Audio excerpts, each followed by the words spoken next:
Ate, patay na natin to. Nakakatakot pala to. Parang mukha mo. Hala, ano sinasabi mo? Eh, ikaw nga tong nakakatakot yung ugali. Aba, bakit?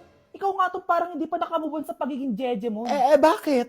Ano ba problema mo? Yang itsura mo, aesthetic ako, ikaw. Ako, jejemon ako. Ikaw. Body yung makeup ko, ikaw. OG look ako. Yung nanay mo nga naging ganito din ikaw. Mamahalin ng bag ko, ikaw. Domokun yung bag ko.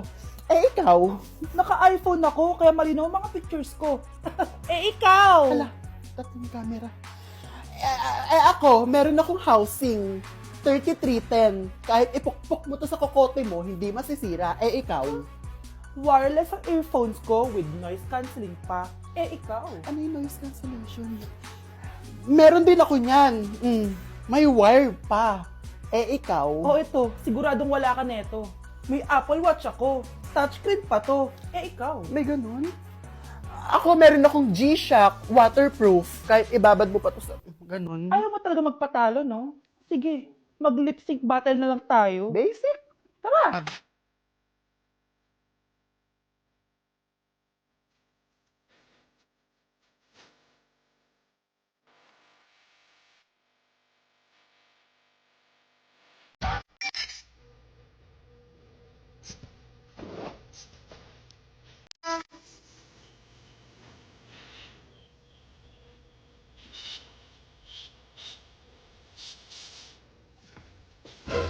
Whatever. Mga anak, aalis lang ako Maglinis kayo dyan. Bye, Nay! At dahil wala na si Nanay, ako ang bago niyong boss. Kaya sundin yung mga inuutos ko, ha? O Kyle, ikaw na magugas ng mga plato doon ha. Wow, lakas magutos Aba, nagreklamo ka ba? Brianna, walisin mo yung mga kalat dito. Pwede ikaw naman. Walisin ko mukha mo eh. Ano sabi mo, babae ka? Hoy, ikaw Miguel, ikaw gumawa ng assignment ko ha. Ang lala ng babaeng to. Sa bobo pa papagawa ng assignment. Matutulog lang ako Dapat pagkagising ko, tapos na lahat yan Nakakainis si ate. Sobrang tamad na. Dami pang inuutos. Ano magagawa natin? Favorite kasi ni nanay yan Isumbong na natin niya kay nanay. Hindi pwede inaalipin niya tayo ng ganito. Anong isusumbong ha? Akala niyo hindi ko kayo naririnig?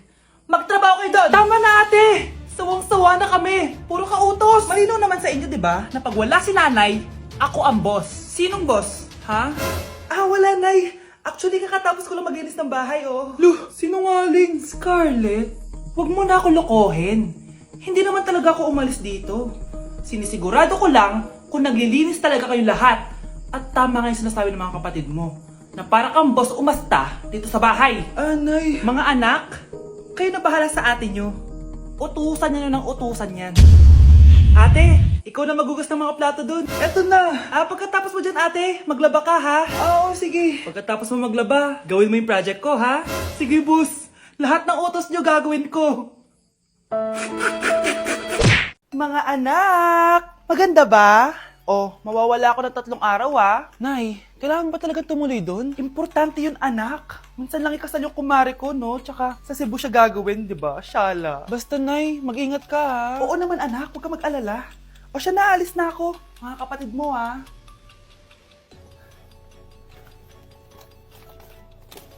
Saan yung wallet ko? Ay, kuya.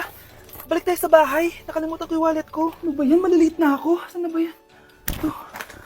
Ano ba yan? Oras na. Mabuhay, ma'am. Welcome to Air Philippines. How can I help you? Ay. Miss. Dito po ba yung flight VD415? Yes po, ma'am. Check ko lang po. As per dito, ma'am, nakaalis na po yung aeroplano. Ha? Hindi ako pwede malit sa kasal na kumari ko. Kailangan ko umabol. Ma'am, kailangan niyo po ulit mag-rebook So, ang next available flight is bukas pa po, ma'am. Ano ba yan? Gawin mo ng paraan. Diyos ko, sayang lang pera ko. Wala palang kwenta tong airlines niyo Uwi na nga lang ako. Sorry, ma'am. Nay, nandito ka na agad? Akala ko ba 3 araw ka mawawala? Di ayun, naiwan ako ng aeroplano. Alam mo, parang pinipigilan talaga ako ng universe makaalis Nay, buksan mo yung TV. Ha? Bakit? Breaking news! Nandito tayo ngayon sa site kung saan nag-crash ang flight VD415. Ayon sa mga otoridad, walang nakaligtas sa mga pasahero nito. Kaya pala, kung nakasakay ako dun sa aeroplano na yun, patay na ako ngayon. Unang tanong, magbigay ng bagay na nagsisimula sa letrang K. Okay, Samantha. Kuko? Kuko is 3 points lang. Sayang. Okay, ikaw naman, Scarlett. Sisimula sa K. Kifi! Kifi is the top answer! Yes! Okay, next. Magbigay ng parte ng katawan. Scarlett, dahil ikaw ang nakahula ng top answer, ikaw ang mauuna. Pantog. Basic. Pantog is 10 points. Ha? Bakit 10 lang? Samantha, pwede ka bang bumawi? Parte ng katawan? Esophagus! Esophagus is the top answer! Yun! Eto na! Sino kaya sa inyong dalawa ang mananalo ng 1 million pesos cash? Akin na tong 1 milyon. Humanda ka sa akin, Scarlett. Anak, ayusin mo. 1 milyon yan. Mauna tayo kay Samantha. Ano ang bagay na mahaba at matigas? Mahaba at matigas. Tornilyo? Tornilyo is 50 points! Pero, hindi ito ang top answer natin, ha?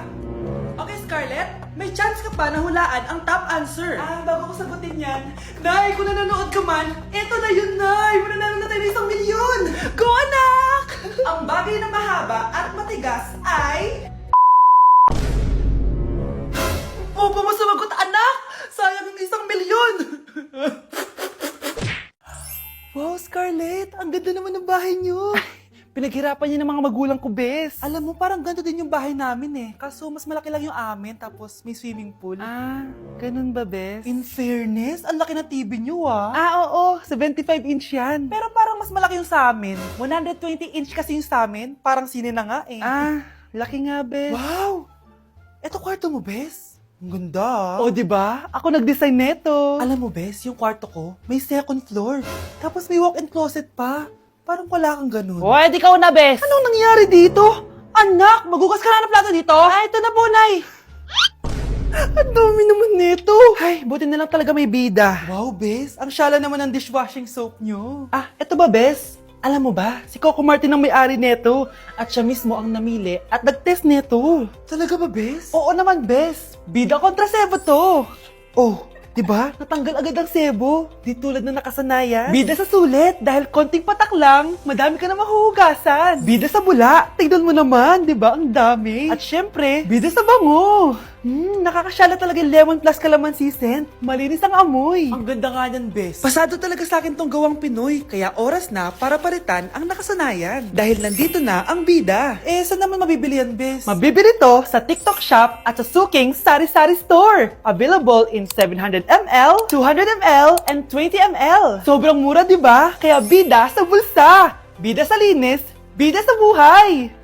Anak, maging mabait ka palagi sa mga tao, ha? Mahirap kalaban ng karma, anak. Naniniwala ka sa karma, Nay? Di naman totoo yun. Totoo yun, Scarlett. Kaya maging mabait ka, ha? Sige na, Nay. Pasok na ako sa school, ha? A few moments later. Ano ba yan? Ang init naman.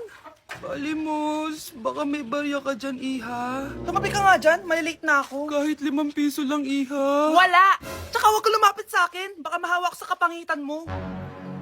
Nay, nakauwi na ako. Oo, anak. Anyari dyan sa mukha mo? Ganda ko, di ba? Ano nangyari? Hindi pwede to. Ano nangyari sa mukha ko? Ano ba kasi ginawa mo? Wala! Yung totoo, naging mabait ka ba? Kahit 5 piso lang, Iha. Wala! Tsaka huwag ka lumapit sa akin. Baka mahawak sa kapangitan mo. Anak! Saan pupunta yun? Nasaan na yung pangit na yun? Manda ka sa akin. Hoy! Ano ginawa mo sa akin, ha? Hinawaan mo ko ng kapangitan mo! Hindi ka pa rin natuto, Scarlett, no? Ha?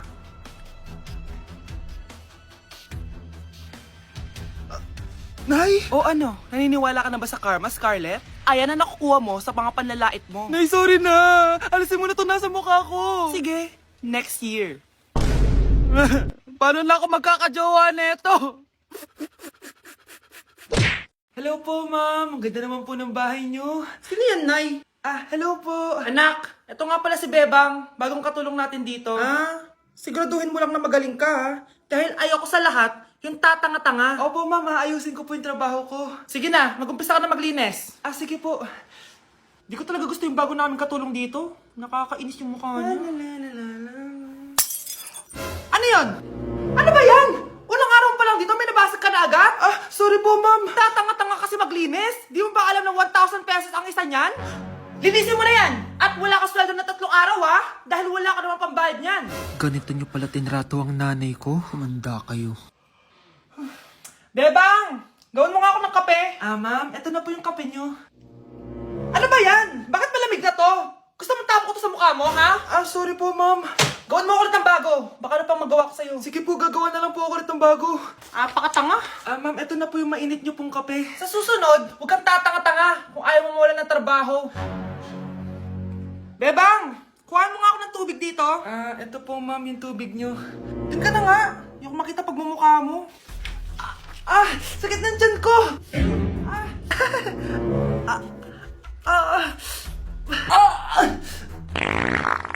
Anak! Lumabas ka muna dyan! Gusto mo nang mainit, ha? Tignan ko na lang kung hindi kumulo yung tiyan nyo dito. Ma'am, eto na po yung mainit nyo pong kape. Eto po, ma'am, yung tubig nyo. Hindi ko kayo mapapatawad sa ginawa niyo sa nanay ko. Nag-uumpisa pa lang ako sa paghihiganti ko sa inyo.